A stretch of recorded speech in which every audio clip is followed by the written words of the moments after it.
кайрылуу боюнча албетте ушундай туура эмес материалдардын чыгып калышы баарыбызды өкүнүштүрөт.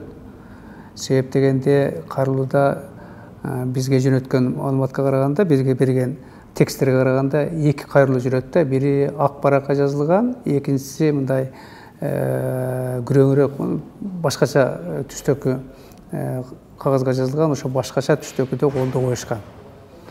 Ошого биздин фамилияларды кошуп коюптур. Исаков, Келдибеков, Жолдошева деп кошуп кеткен да. Мурукусунда фамилиялар жок болчу. Эми кандай болбосун дагы мунун арты жакшылык менен бүтпөйт. Себеп дегенде ушундай плас, ушундай жалган, туура эмес маалыматтарды бергендин баарынын арты өтө жаман иш менен бүтөт да. Эң негизгиси бул элди дүрбөлөтүп, мына ушундай чоң саясатчылар элди алып чыгат экен, анан эмне болуп кетет деген коркунуч пайда болот да. Анын артында элдер корко баштайт, элдер дүрбөлөнгө түшөт, анан инвесторлор кача баштайт, мунун артында экономический чоң маселе ылдый төмөндөй баштайт. Мына ушунун баардыгын эч ким ойлобой эле жөнөкөй жазып коюшкан да.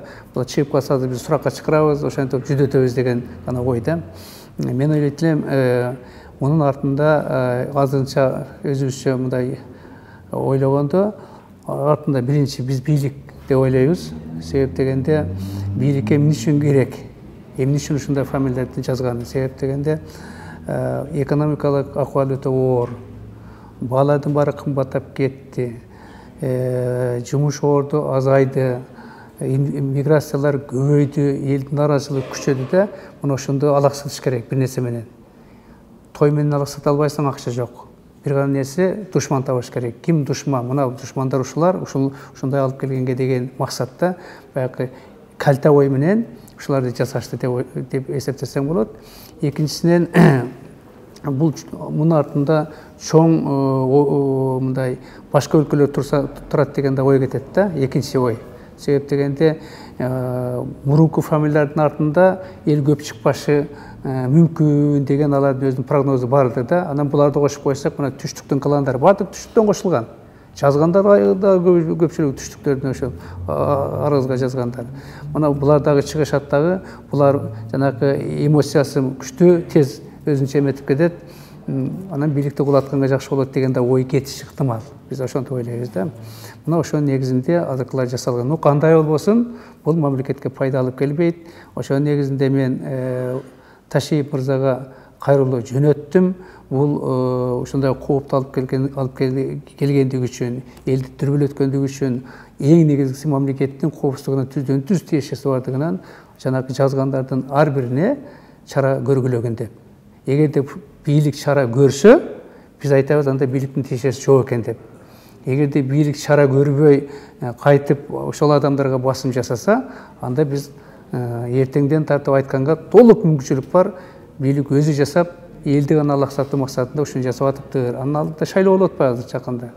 Мына биз ошо шайлоого даярданып атканбыз, ар кандай күчтөр менен сүйлөшүп атканбыз. Ким кошулат, ким кошулбайт, кайсы партия менен бириксек болот деп.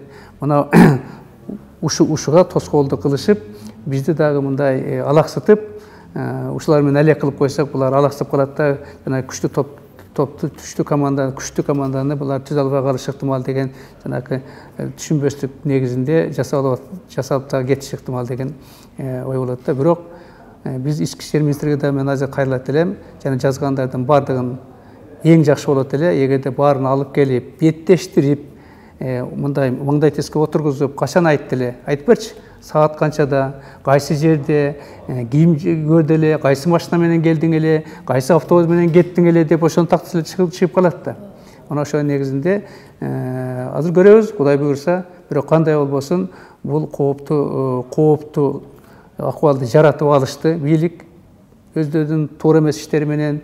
Эгерде дагы ушундай жаратса, анда от чыгып кетиши ыктымал да, анда эч ким токтото албай калат. Ошон үчүн мен айтар элем, бийликтин өкүлдөрү мындай ыплас оюнду тез аранын ичинде токтотуп, элдин турмушун оңдотконго аракет кылгылагын деп.